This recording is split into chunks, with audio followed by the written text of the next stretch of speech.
오늘 우리에게 주시는 하나님 말씀은 신명기 34장 1절부터 여호수아 1장 6절까지의 말씀입니다. 구약성경 320쪽 신명기 34장부터 여호수아 1장 6절까지 말씀을 저하고 함께 교독해서 봉독하겠습니다. 모세가 모압 평지에서 느보산에 올라가 여리고 맞은편 비스가 산 꼭대기에 이르매 여호와께서 길르앗 온 땅을 단까지 보이시고 온 납달리와 에브라임과 므낫세 땅과 서해까지의 유대 온 땅과 네겝과 종려나무의 성읍 여리고 골짜기 평지를 소알까지 보이시고 여호와께서 그에게 이르시되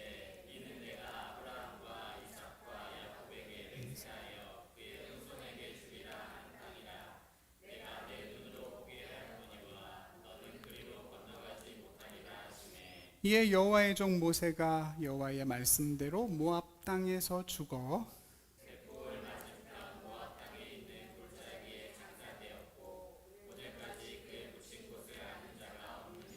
모세가 죽을 때 나이 120세였으나 그의 눈이 흐리지 아니하였고 기력이 쇠하지 아니하였더라.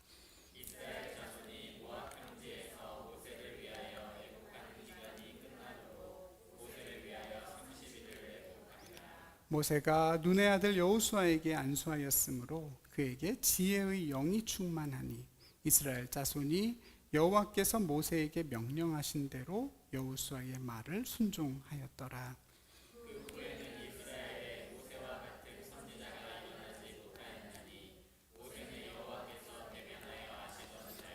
여호와께서 그를 애굽 땅에 보내사 바로와 그의 모든 신하와 그의 온 땅에 모든 기적과 기사와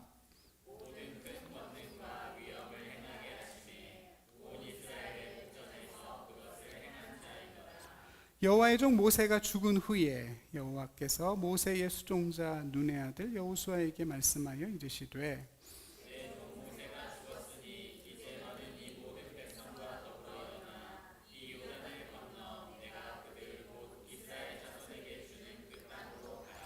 내가 모세에게 말한 바와 같이 너희 발바닥으로 밟는 곳은 모두 내가 너희에게 주었노니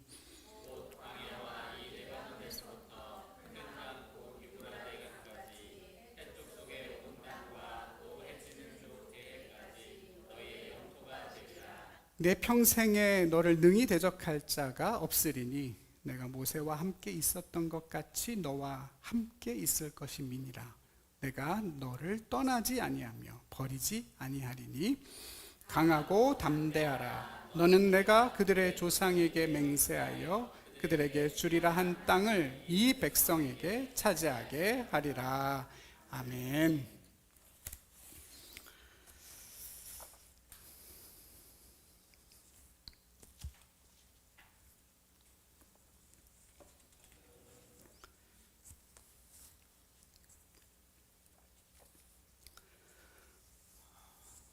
오늘 본문 2절에 일어나 그 땅으로 가라를 오늘 말씀의 제목으로 삼습니다. 이 말씀이 저와 여러분의 삶이 되기를 바랍니다. 여호수아 강해를 시작하면서 우리는 신명기 마지막 장을 함께 읽었습니다. 여호수아를 시작하는 1장 1절이 우리말에는 번역이 되어 있지 않지만 그리고라는 뜻의 히브리어 접속사 와우로 시작하기 때문입니다. 그리고 여호와의 종 모세가 죽은 후에 여호와께서 여호수아에게 말씀하셨다. 이렇게 시작이 되고 그래서 신명기 34장과 여호수아 1장은 서로 아주 긴밀하게 연결되어 있습니다. 모세의 죽음으로 말이죠. 신명기와 모세오경은 모세의 죽음으로 끝나고 여호수아서는 모세의 죽음으로부터 시작이 됩니다. 모세가 죽었으니 하나님은 이제 여호수아에게로 말씀을 하시죠. 하나님이 여호수아에게 말씀하신다. 실은 이것 자체가 대단히 중요한 사건입니다. 지금까지 모세를 건너뛰고 모세 없이 하나님이 여호수아에게 직접 말씀하신 적이 단 한 번도 없었기 때문입니다. 엄청난 일이죠. 여호수아의 신앙과 삶이 새로운 국면에 접어들었다는 뜻입니다. 여러분, 하나님의 말씀이 나한테 들리고 또 그 말씀에 내가 직접 반응해서 살아갈 수 있다는 것은 그 자체로 정말 어마어마한 일입니다. 하나님에게도 그렇고 나에게도 그렇습니다. 하나님의 말씀을 읽고 그 말씀에 반응함으로 내 삶을 경영해 갈 수 있다는 것은 이제 하나님이 내 삶에 친히 간섭하신다는 뜻이고 내 삶이 그분의 나라와 긴밀하게 엮이게 된다는 의미입니다.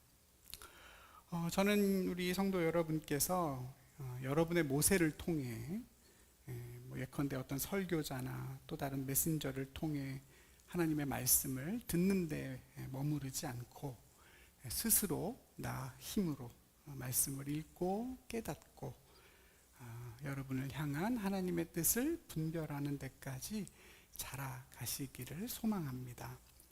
성경은 그냥 설교의 본문으로 주신 게 아니죠. 여러분이 직접 하나님을 만나고 그분의 음성을 듣고 여러분이 나아가야 할 바를 깨닫게 되는 말 그대로 여러분을 위한 하나님의 말씀입니다.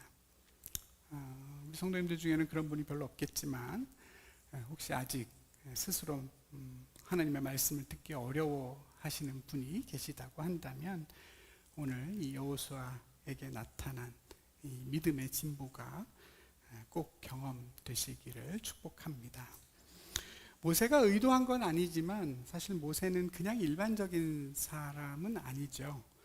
오늘 신명기 본문이 밝히고 있는 것처럼 그는 전무후무한 하나님의 메신저입니다. 하나님이 대면해서 알던 자, 하나님과 얼굴을 마주 보면서 사귀는 사람입니다. 애굽에서 이적과 기사와 큰 권능과 위엄을 행했다. 이것이 신명기 마지막 장의 마지막 절인데요. 거기 나오는 권능과 위엄이라는 말은 제가 찾아보니까 사람에게는 한 번도 쓰인 적이 없는, 주어가 언제나 하나님일 때만 사용이 되더라고요. 유일한 예외가 지금 이 모세에 대한 얘기입니다. 정말 모세는 하나님을 대신하는 그런 존재였다는 뜻입니다. 실제로 모세만 있으면 모든 게 다 해결이 됩니다. 모세가 손을 들면 승리하고 지팡이를 들면 홍해가 갈라지고 바위에서 물도 나옵니다. 모세가 기도만 하면 답이 나오고 모세가 하나님께 아뢰면 안 되던 것도 됩니다. 모세가 여호수아에게 안수했더니 어떤 일이 벌어졌다고요? 마치 예수님께서 성령을 부어주시듯이 여호수아에게 지혜의 영이 충만해졌습니다. 이런 모세이기 때문에 한편으로 보면 이 모세라는 존재는 누군가에게 함정이 될 수 있습니다. 다 그 모세에게 맡기고 의존하게 되는 신앙의 함정입니다. 내가 직접 하나님께 나아가서 묻고 듣고 경험하고 그렇게 스스로 감당할 수 있는 신앙의 과정들까지도 다 모세를 통해서 하게 되거든요. 저희 교회는 안 그렇습니다만 그런 대상이 목사가 될 수도 있겠죠. 좋은 믿음의 부모나 또 남편, 아내가 될 수도 있고요. 또 나의 믿음의 선배나 친구가 되기도 합니다. 우리의 신앙이 자라가는 데는 그런 분들의 역할이 꼭 필요하긴 하지만 그 모세는 우리 안에서 언젠가는 죽어야 하는 존재입니다. 그래야 광야에서 가나안으로, 신명기에서 여호수아로 넘어가게 되는 거죠. 오늘 본문은 모세가 죽었다는 것을 유독 강조하죠.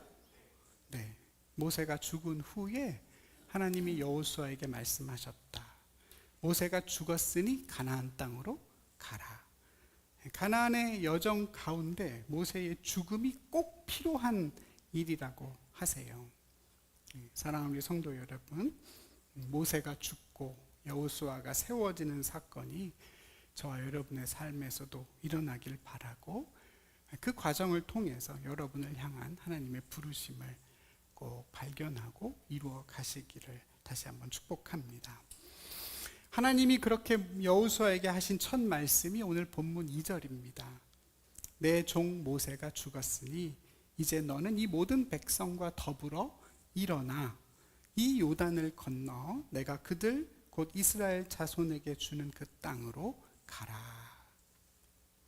명령이죠, 여러분. 하나님이 여호수아에게 하신 첫 말씀은 명령입니다. 어떤 명령인가? 일어나 하나님이 주실 땅으로 가라 하는 겁니다.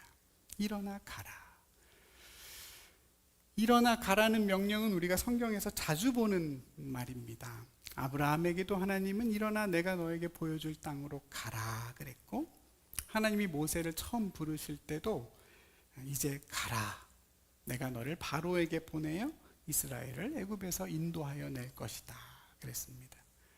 예수님께서 제자들에게 하셨던 마지막 말씀도 그러므로 너희는 가라. 그죠? 가서 모든 민족을 제자로 삼아 가르쳐라 그랬습니다. 그 외에도 많은 하나님의 사람들에게 같은 명령을 주십니다. 일어나 가라. 지금 있는 그 자리에 머물러 있지 말고 일어나서 내가 너에게 보여줄 곳으로 나아가라. 가서 정복하고 다스리고 새로운 삶의 지경을 살아내라. 하나님은 우리를 다시 일으켜 보내시죠.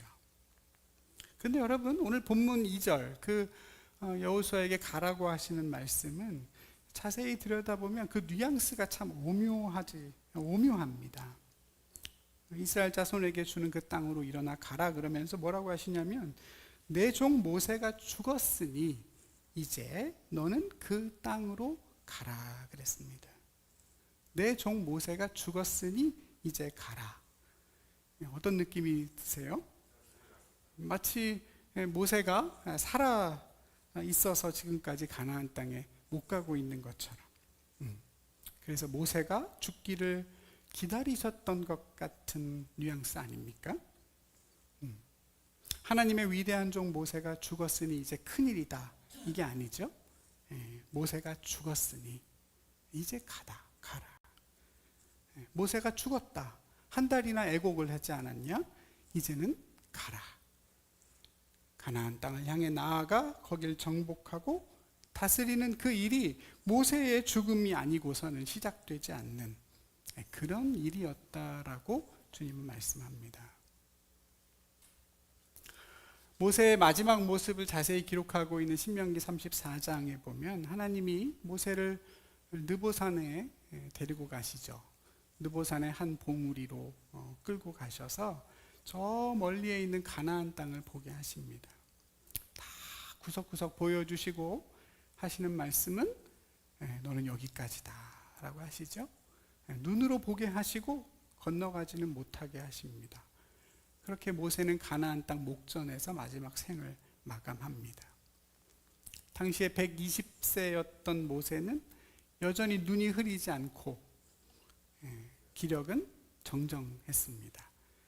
육체의 수명이 다해서 죽은 것이 아니라 그의 사명이 다해서 죽었고, 이것은 예수님의 죽음과도 밀접한 관계가 있다라고 말씀드렸던 적이 있습니다. 이 모세의 죽음은 한 사람의 죽음이 아니란 얘기입니다. 모세를 마지막으로 여호수아와 갈렙을 제외한 모든 출애굽 이스라엘 세대가 광야에서 죽었습니다.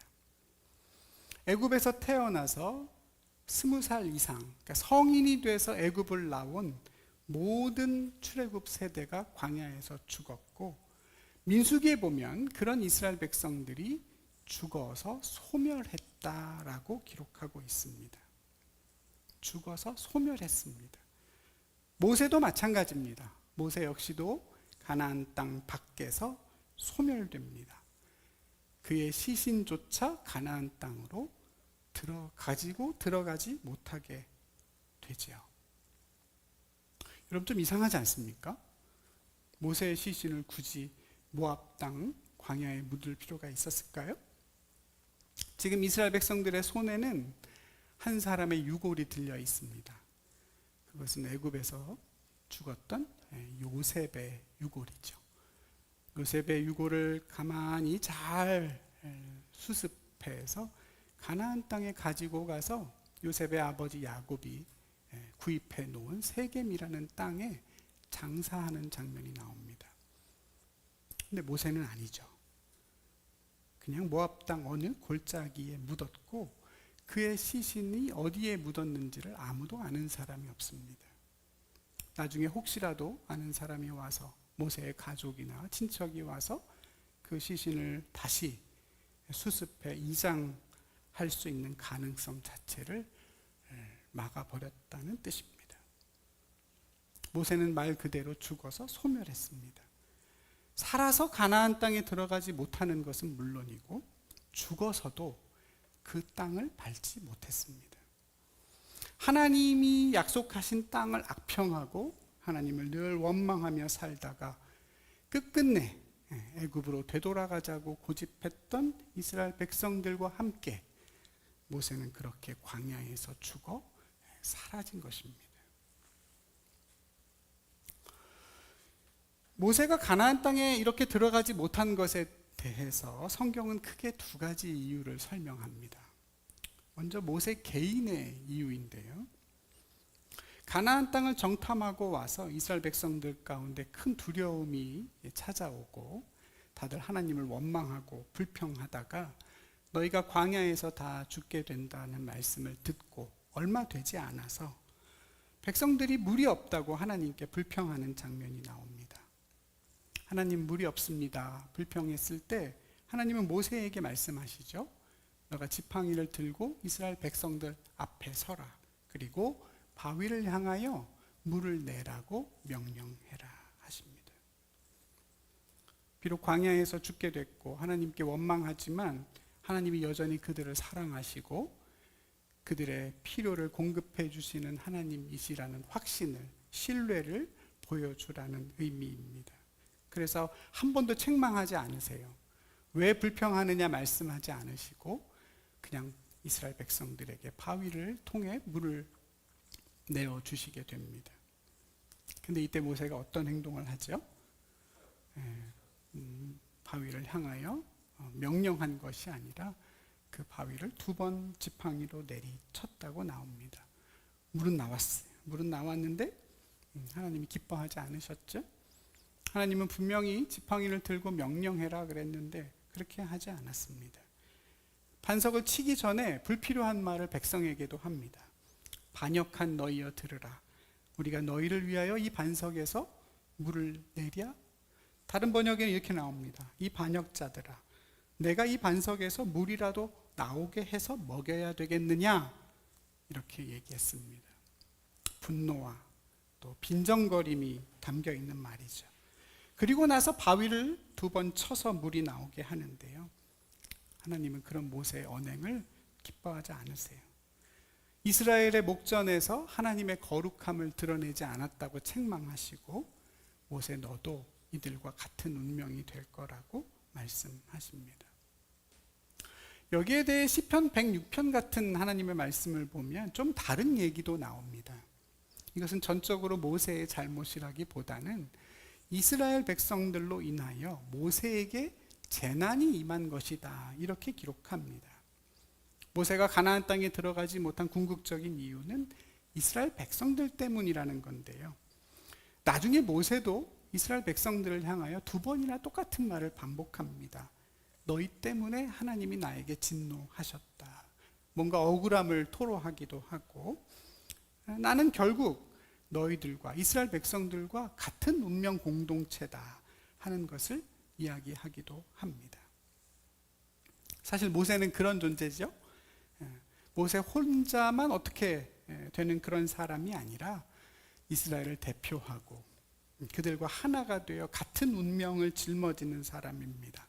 마치 예수님께서 우리와 하나가 되셔서 우리의 고난과 죽음을 함께 경험하신 것처럼 모세의 운명은 이스라엘 백성들의 그것과 분리될 수가 없었고 그래서 오늘 모세의 죽음 역시 출애굽 세대 전체의 죽음을 상징하는 그런 사건인 것입니다.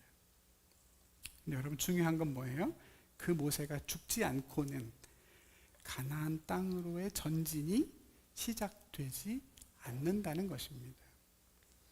모세가 죽었으니 이제 가나안 땅으로 나아가라는 것이 하나님이 여호수아에게 하신 첫 번째 말씀이고 여기엔 정말 중요한 메시지가 담겨 있습니다. 모세로 대표되는 출애굽 세대와 여호수아로 대표되는 다음 세대 사이에는 물론 혈연적인 연결 관계가 있지만 그런 연속성만 있는 것이 아니라 동시에 그 둘 사이에는 엄청난 간극이 놓여 있고, 그 간극을 넘어서지 못하면, 그 과거의 신앙과 단절하지 못하면 약속하신 땅으로 나아갈 수 없다는 것입니다. 출애굽에서 가나안으로, 그 중간에는 모세의 죽음이라는, 요단강을 건너야 하는 그보다 더 큰 신앙의 간극이 있다는 얘기입니다. 여러분, 우리의 구원은 출애굽에서 끝나는 것이 아니죠. 출애굽은 하나님의 놀라운 구원 사건이지만 그것이 전부는 아닙니다. 애굽에서 나왔다고 해서 모든 게 끝난 건 아니죠. 하나님이 모세를 부르실 때는 애굽에서 나갈 것에 대해서만 말씀하신 게 아니라 아름답고 광대한 땅, 젖과 꿀이 흐르는 하나님이 약속하신 땅으로 데려갈 것에 대해서 처음부터 분명하게 약속하셨습니다. 어디에서 나왔느냐, 어디에서 해방되었느냐에서 끝나는 구원이 아니라 어디로 가느냐, 어디로 가고 있느냐가 중요하다는 얘기입니다. 애굽에서 나온 것, 죄와 사망의 권세에서 자유해진 것으로 끝나는 것이 아니라 하나님은 우리에게 어딘가로 가라고 하시죠. 가서 하나님의 복이 되고 증인이 되라고 하십니다. 출애굽이 목적은 아닙니다, 여러분. 출애굽은 그냥 가나안 땅에 가기 위한 하나의 과정이고 수단이죠. 그건 구원의 시작일 뿐, 애굽에서 나왔다고 해서 다 가나안에 들어가는 것은 아닙니다. 하나님을 원망하고 하나님의 약속을 악평하고 끊임없이 애굽을 그리워하고 가서 정복하라는 말씀 앞에 늘 머뭇거리고 두려워하는 그런 모세의 세대가 우리의 안에서 죽지 않는다면, 저와 여러분의 신앙 안에서 그 모세의 세대의 믿음이 죽지 않고 소멸하지 않는다면 우리 또한 광야에서 죽어 소멸한 그 이스라엘의 운명을 피할 수 없다는 것입니다. 여러분, 내가 하나님 믿어 죄와 사망의 권세에서 자유함을 얻었고 이 땅에서 어려움에서 벗어나 참 평안하고 잘 번성해서 살다가 그렇게 죽어서 천국 가는 그 삶을 가리켜 성경은 온전한 구원이라고 말하지 않습니다. 예전에도 한 말씀드렸지만 9988 123 99세까지 팔팔하게 살다가 하루 이틀 앓고 사흘째 죽는 그런 삶을 가리켜 성경은 복이라고 하지 않습니다. 그건 그냥 운이 좋은 삶일 뿐이고 성도의 삶과는 아무 관련이 없습니다. 생육하고 번성하여 평안한 삶을 사는 것은 사람을 향해 주신 부르심만이 아닙니다. 짐승에게도 하나님은 그렇게 살 것을 명령하시죠. 창세기 1장에 보면 다섯째 날 하나님이 생물들을 창조하시고 말씀하세요. 생육하고 번성하여 충만하라. 새들도 바다의 생명도 다 충만해라. 생육과 번성의 복을 주십니다. 여섯째 날 인간을 창조하실 때는 어떻습니까? 어떤 말씀이 덧붙여지죠? 생육하고 번성해라. 정복하고 다스려라. 생육과 번성으로 끝나지 않고 그 다음에 부르심을 덧붙여 주세요. 그 두 개의 부르심을 아브라함에겐 다른 언어로 표현하셨죠. 너의 자손이 바다의 모래처럼 하늘의 별처럼 많을 것이다. 생육하고 번성하라는 말이고, 너에게는 내가 줄 땅이 있으니 그 땅을 기업으로 누리라고 약속하셨습니다. 다스리고 정복하라는 말씀입니다. 창세기 1장에 처음 나왔던 정복이라는 단어가 언제 다시 처음으로 성경에 등장하느냐? 바로 여호수아서의 말씀입니다. 여호수아는 그 명령 앞에 다시 서 있는 것입니다. 하나님 잘 믿었더니 이 땅에서 생육하고 번성했더라. 많은 축복받아 평안히 잘 살았다. 그럼 별로 자랑할 게 못 됩니다. 내 삶은 세상 사람들과 똑같았다는 뜻이고, 조금 더 심하게 말하면 그냥 동물처럼 살았다는 얘기입니다. 여러분, 이스라엘 백성들이 애굽에서 살아갈 때 생육하고 번성하지 못했습니까? 어땠죠, 여러분? 이스라엘 족속이 애굽의 고센 땅에 거주하며 거기서 생업을 얻어 생육하고 번성하였더라. 창세기 47장의 말씀입니다. 노예로 살면서 애굽에서조차 생육하고 번성했습니다. 너무 번성해서 핍박을 받을 정도였어요. 광야에서는 어떻습니까? 가혹하고 힘든 환경이니까 생육하고 번성하지 못했나요? 아니죠. 애굽을 나올 때 이스라엘 백성들의 숫자와 가나안 땅에 들어가기 직전에 이스라엘 백성들의 숫자가 동일하다는 것, 그게 민수기 말씀의 주제죠. 광야 40년 세월 동안 생육하고 번성했습니다. 죽는 만큼 태어났어요. 입을 거 먹을 거 걱정하지 않고 40년을 살았습니다. 의복은 헤어지지 않았고 발은 부르트지 않았습니다. 아무 걱정 없는 평안한 삶을 광야에서조차 살았다는 얘기입니다. 그러나 하나님이 그 삶을 가리켜 기뻐하지 않으신다는 사실을 오늘 본문을 통해 우린 다시 한번 상기하게 되지 않습니까? 기뻐하시기는커녕 그것과 단절해야 한다고 하세요. 모세가 죽었으니 이제 너희는 그 땅으로 가라. 모세에겐 참 억울한 얘기지만 하나님은 단호하시죠. 생육하고 번성하는 데만 머물러 있는 삶과 철저하게 단절하라고 하세요. 너희가 어디로부터 구원을 받았는가, 어디서 얼마나 걱정 없이 잘 살았는가에 매이지 말고 그런 하나님을 믿고 신뢰하고 기억한다면 하나님이 보여주는 그 다음 스텝을 향해 앞으로 나아가야 한다고 말씀하십니다. 여러분, 이스라엘 백성들이 애굽에서 나올 때 하나님이 그들을 뭐라고 부르셨는지 혹시 기억나십니까? 너희가 이제 애굽에서 종살이를 끝내고 해방이 되어 나왔으니 너희는 자유인이다 말씀하지 않으십니다. 광야로 나와서 잠깐 헤매야 되니 너희는 나그네다, 요즘 말로 하면 난민이다 말씀하지 않으시죠? 너희는 뭐다? 너희는 뭐다? 내 군대, 여호와의 군대라고 하시죠. 칼 한 번 잡아본 적이 없는 백성들에게, 제식 훈련 한 번 안 받아본 백성들에게 하나님은 너희는 내 군대다, 여호와의 군대다 그랬습니다. 그래서 애굽에서 나올 때 가족끼리 친구끼리 삼삼오오 편하게 그렇게 나온 것이 아니라 놀랍게도 대열을 갖추고 군대가 행군하듯이 질서정연하게 나왔다고 말합니다. 서로 넘어와서 군대가 된 것이 아닙니다. 출애굽기에서 이미 군대였어요. 광야에서 내내 헤맸던 민수기에서는 어떨까요? 그때도 하나님은 그들을 군대라고 하십니다. 출애굽기에서보다 더 많은 군대라는 말이 나옵니다. 처음부터 이스라엘 백성들은 하나님의 군대로 구원받았고 하나님의 말씀 앞에 복종하고 정복하고 다스리는 삶으로 초대받았던 것입니다. 이스라엘 백성들이 광야에서 먹은 만나와 메추라기는 뭐겠습니까? 결국 우리 기복 집사님 훌륭한 말이네요. 저는 원고에 소위 군대 짬밥이라고 그랬는데 기복 집사님은 전투식량이라고 그랬어요. 그게 정답이죠. 그게 맞는 말이죠. 네. 전투식량이죠. 날마다 알아서 밥 주고 고기 주시죠. 전투화랑 군복 주기는 좀 그래서 그러셨는지 의복은 헤어지지 않고 발은 부르트지 않게 지켜주시죠.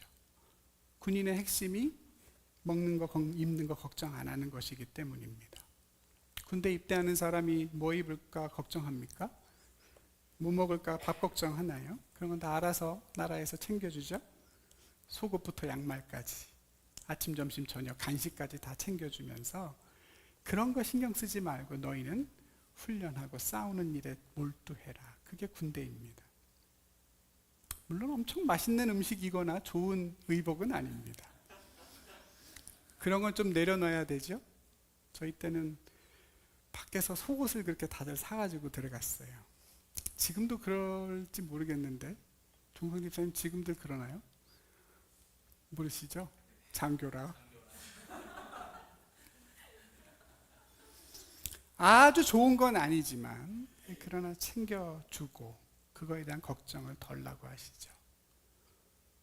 군인에겐 그런 게 있는 겁니다. 돈이나 보상으로 해결되지 않는 그런 어떤 자부심과 자긍심이 군인에겐 있습니다. 오늘 묘하게 종성 집사님이 오랜만에 오셨는데 자부심만으로 할 수 있는 게 군인은 아니지만 그 자부심이 없다면 단 하루도 기쁘게 할 수 없는 일이 군인이죠. 예수 믿는 삶도 마찬가지입니다. 내가 입고 먹는 것이 족한 줄로 알라고 했습니다. 최고급 식탁이나 좋은 명품 옷은 아니지만 너가 지금 먹고 있고 입고 있는 것을 족한 줄로 알라. 그 마음 없이는 예수를 따라가기 힘들다. 성도에겐 성도의 자부심이 있고 자족하는 마음 없이는 정복하고 다스리는 삶을 살아낼 수 없다고 하십니다. 너무 억울할 건 없습니다. 그것들이 다 갖춰져야 행복한 것이 아니기 때문이죠. 제가 주중에 옛날 H.O.T의 멤버였던 톤이라는 사람이 방송에서 하는 얘기를 들었습니다. 그분이 엔터테인먼트 회사를 차리고 그 회사가 너무 번성했대요. 그 교복 사업도 시작했는데 그것도 너무 잘 돼서 어마어마한 돈을 벌었답니다. 그런데 행복하지 않은 자신을 보고 충격을 받았대요. 오히려 인생의 가장 어둡고 우울한 시간을 보내고 정신과 치료까지 받는 때가 그때였다고 이야기합니다. 그러면서 하는 말이 자기 인생에서 중요한 한 가지를 배웠다고 해요. 정말 행복하려면 내려놓아야 한다는 걸 깨달았다고 합니다. 그게 무슨 말인지 저는 잘 모르겠습니다만 내려놓아야 행복하다. 근데 저는 그냥 내려놓음이라는 말을 다르게 우리식으로 말하면 자족하는 마음이고 감사할 줄 아는 마음이라고 생각이 됩니다. 먹고 입는 것을 족한 줄로 알고 그것에 대한 걱정과 근심은 하나님께 맡기고 하나님이 내게 맡기는 것에 대하여 눈을 뜨는 것이 저와 여러분이 살아가는 성도의 삶입니다. 여러분, 우리의 삶이 광야라고 생각하십니까? 저는 이 말씀을 깊이 묵상하면서 우리의 삶은 광야가 아니구나. 절대로 광야가 아니구나. 인생이 광야라는 말은 성도에겐 해당하지 않는구나 생각이 됐습니다. 우리의 인생은 가나안이죠. 정복하고 다스리는 것입니다. 광야는 잠깐 가서 훈련하는 과정입니다. 정복하지 않으니까 훈련만 받다 끝난 것이 이스라엘 백성들의 삶입니다. 이스라엘 백성들에게 하나님이 광야에서 40년 동안 머물라고 하시지 않았습니다. 기껏해야 1년, 2년이면 족한 거리입니다. 거기가 목적이 아니고 거기가 우리의 삶이 아니고 우리의 본질이 아닙니다. 광야는 출애굽의 결과가 아니라 가나안의 원인이 될 때만 우리에게 의미가 있습니다. 광야를 괜히 미화하면 안 됩니다. 광야라는 히브리어 단어가 미드바르입니다. 다바르가 말씀이기 때문에 광야에 나가면 말씀이 들린다고 이스라엘은 생각했는데, 근데 여러분, 광야에 나가서 내내 말씀이 들립니까? 내 의지로 내가 하나님 말씀을 듣기 위해 잠깐 나갈 때 들리는 거죠. 맨날 광야에 있으면, 억지로 그 광야로 나가면, 고생하면 들리긴 뭐가 들려요? 짜증만 나고 힘들어 죽게 됩니다. 예수님이 맨날 광야에 계셨습니까, 여러분? 잠깐 갔다 오시죠? 정말 인생의 중요한 길목에, 사역의 중요한 타이밍에 광야는 잠깐 나갔다가 들어오는 겁니다. 예수님의 삶은 현실에서 끊임없이 정복하고 다스리는 삶을 사셨죠. 죄와 사망의 권세와 맞서 그들과 싸우고 공의와 사랑으로 섬기고 주님이 밟는 땅이 하나님의 나라임을 선포하고 사셨습니다. 가난한 것 같지만 남들을 부유하게 했고, 내가 질고를 겪지만 남을 고쳐주셨습니다. 생육하고 번성하는 데 목적이 있지 않았고, 정복하고 다스리는 삶을 향하여 나아가는 것, 그것이 주님이 우리에게 보여주신 구원의 삶입니다. 여러분, 그 삶을 돈으로 해결할 수 없습니다. 하나님의 나라와 가나안 땅은 돈으로 얻어지는 나라가 아닙니다. 기억해야 됩니다. 제가 말씀 생각하면서 왜 가나안 땅을 이렇게 정복하라고 하셨을까? 가나안 땅을 얻는 다른 방법도 있지 않습니까, 여러분? 아브라함과 그의 후손들이 생육하고 번성해서 그 땅을 돈으로 사는 겁니다. 아브라함이 부자가 돼서, 아브라함의 자손들이 부자가 돼서 실제로 그랬죠. 그 부동산들을 하나하나 사면 사라의 무덤 막벨라구를 사듯이, 야곱이 세겜을 사듯이 가나안 땅을 조금씩 사면 가나안 땅을 정복하는 거 아닙니까? 저만 너무 속물이군요. 여러분 전혀 공감할 수 없다는 표정이신데, 그렇게 해도 되죠. 네, 그렇게 해도 되죠. 나는 그렇게 하지 않으시죠? 그렇게 하지 않으십니다. 애굽으로 끌고 가서 종의 삶을 경험하게 하시고, 하나님의 말씀에 의지하여 광야로 나와 거기서 연단받고 훈련받아 다시 정복하고 다스리는 삶으로 나아가게 하시죠. 돈의 힘이 아니라, 사람의 능력이 아니라 하나님을 신뢰하고 순종하는 그 삶의 능력을 통하여 하나님의 나라를 이루어 가시는 것입니다. 사랑하는 우리 성도 여러분, 저와 여러분 안에 생육과 번성 그 너머의 목표가 있는지를 한번 잘 생각해 보십시오. 먹고 사는 문제 이상의 목표가 없다면, 자유와 평안과 번성의 너머의 목표가 없다면 우린 조심해야 됩니다. 내 기도 제목 속에 그런 내용들만 가득하다면 우린 두려워해야 합니다. 내 삶이 광야구나. 내 삶이 애굽을 보고 있구나. 우리에게 믿음이란 과연 무엇인지, 내 삶이 어디를 향해 가고 있는지 고민해 봐야 되죠. 하나님이 내 삶을 평안으로 인도해 주시고, 어려운 일 있으면 해결해 주시고, 기도하면 응답하여 주실 것을 믿는 것도 믿음이지만, 그 믿음이 우리를 어디까지 데려다 줄 수 있느냐, 그게 광야라고 성경은 이야기합니다. 광야. 우리의 인생이 광야인 진짜 이유는 우리의 마음 속에, 우리의 삶 속에 생육과 번성의 그 이 너머의 목표가 없기 때문입니다. 여러분, 하나님이 이스라엘 백성들에게 약속하신 땅의 경계가 오늘 4절에 나오죠. 너희가 밟는 땅은 내가 다 주겠다 말씀하시면서 하나님이 말씀하신 그 지리적인 경계선이 쭉 나오는데요.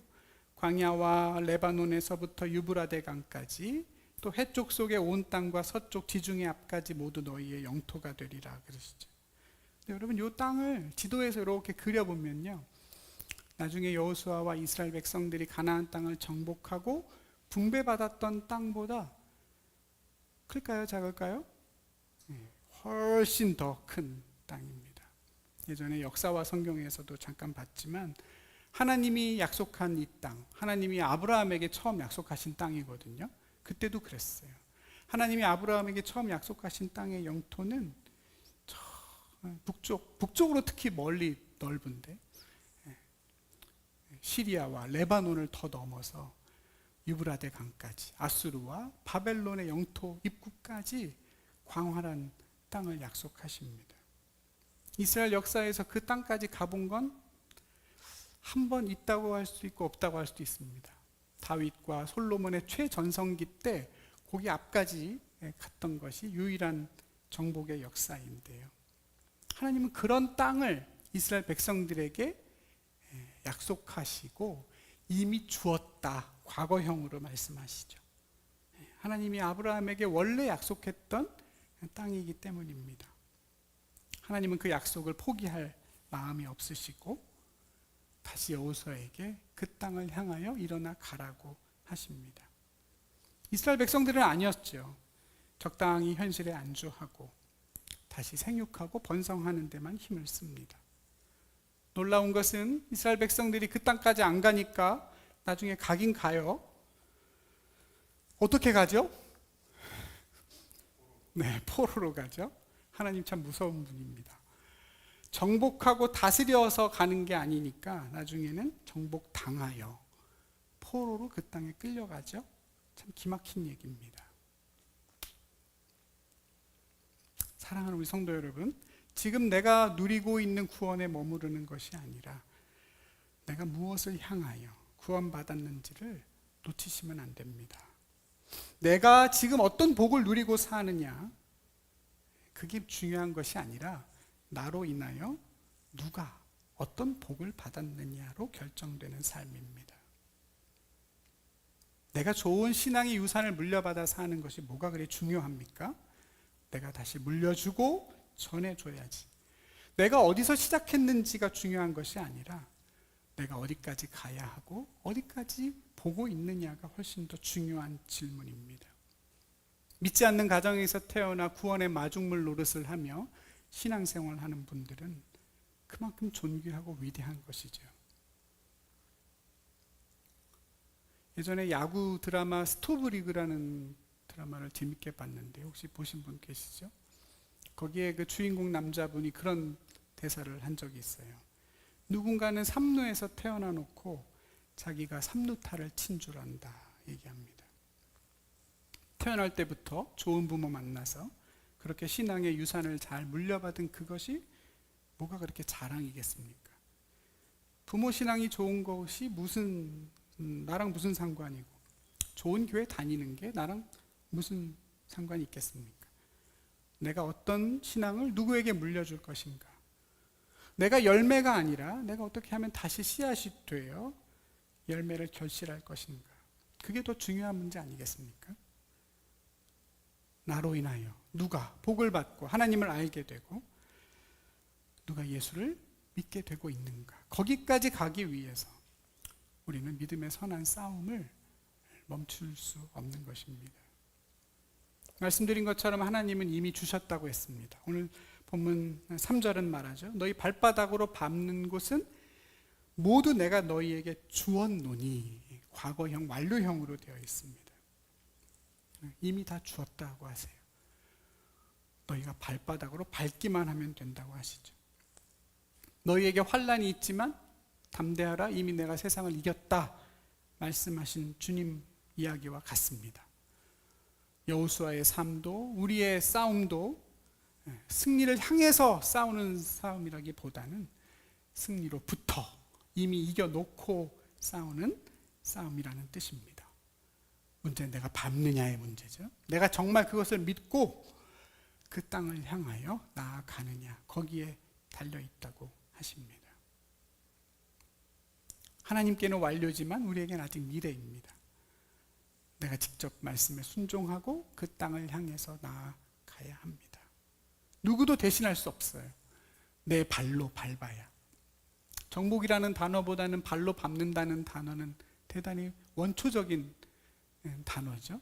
내가 그 땅을 밟아야, 내 발이 그 땅에 닿아야 그 땅을 주시겠다고 약속하십니다. 이미 그 땅을 주셨고 주님이 우리와 함께 하심을 믿고 스스로 믿음의 발걸음을 내딛는 저와 여러분 되기를 간절히 바랍니다. 여호수아서 말씀을 이렇게 강해를 시작하면서 저는 이 여호수아서가 사도행전하고 참 비슷한 것 같다 하는 생각을 해보게 됩니다. 모세가 죽고 홀로 남아있는 여호수아의 모습, 그의 두려움은 마치 예수님이 승천하시고 홀로 남겨진 제자들의 모습 같습니다. 모세를 통해서 지혜의 영으로 충만해진 여호수아의 모습은 예수님이 성령을 보내주시고 그 성령으로 충만해져 있는 제자들의 모습을 떠올리게 합니다. 광야에서 가나안으로 나아가는 것은 예루살렘에서 사마리아 온 열방으로 나아가는 그 삶과 서로 매치가 됩니다. 누가복음에서 사도행전으로 넘어가는 그 한 장의 무게가 참 무겁다, 지난주에 말씀드렸는데요. 신명기에서 여호수아로 넘어가는 것도 마찬가지입니다. 거기에는 모세의 죽음이라는 큰 사건이 있었습니다. 여호수아서도 그렇게 시작이 됩니다. 우리 안에 있는 모세가 죽어서 소멸될 때 일어나 그 땅을 향해 가라는 하나님의 말씀에 우리가 반응할 때 우리의 여호수아서도 시작이 될 것입니다. 여호수아서를 함께 이야기하면서 생육하고 번성하는 건 너머의 삶이 어떤 것인가, 정복하고 다스리는 삶은 어떤 것이고 거기엔 어떤 믿음과 순종이 필요한가, 그리고 그 과정에는 어떤 걸림돌들이 있는가 우리가 함께 배워가게 될 겁니다. 사족 같은 얘기지만 모세를 통해서 우리는 그 걸림돌 하나를 미리 공부하고 시작하게 됐습니다. 모세의 일생에서 유일한 실패는 하나님의 사랑과 하나님의 긍휼을 드러내야 했을 때 그러지 못한 것입니다. 하나님의 말씀을 쫓아 그 말씀 그대로 행해야 했을 때 나의 기분과 내 생각과 주변의 환경에 의하여 온전한 순종을 드리지 못한 것이었습니다. 그 작은 것 하나, 우리는 작은 것이지만 하나님은 그것으로 인하여 모세가 그들 세대와 함께 광야에서 소멸됐다고 말씀합니다. 하나님이 말씀하신 대로 우직하게 살아내야 하고 그 다음은 하나님께 맡겨야 합니다. 모세처럼 위대한 사람도, 그토록 일관되게 온유했던 사람도 그 일에 실패할 때가 있었습니다. 저와 여러분도 깨어서 조금 더 하나님의 뜻 앞에 바로 설 수 있도록 모세를 반면교사로 삼아야겠습니다. 정복하고 다스리는 삶의 시작은 하나님의 말씀이 들리는 것에서부터 시작됐음을 우리가 다시 한번 기억하십시다. 하나님의 말씀을 청종함으로 하나님의 거룩하심을 드러내는 삶이 정복과 다스림의 시작입니다.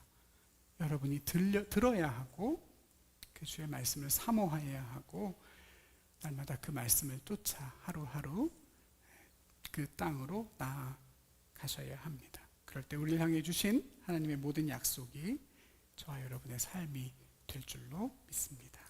기도하겠습니다. 하나님 감사합니다. 저희를 애굽에 또 광야에 머물지 않게 하여 주시고 주님이 약속하신 온전한 구원을 향하여 나아갈 수 있도록 오늘도 저희를 말씀으로 일으켜 주셔서 감사합니다. 생육하고 번성하는 삶에 머무르지 아니하고 정복하고 다스리며 하나님의 나라를 살아낼 수 있는 저희들 될 수 있도록 하나님 저희와 동행해 주시고 저희를 친히 인도하여 주시옵소서. 예수님의 이름으로 기도드립니다. 아멘.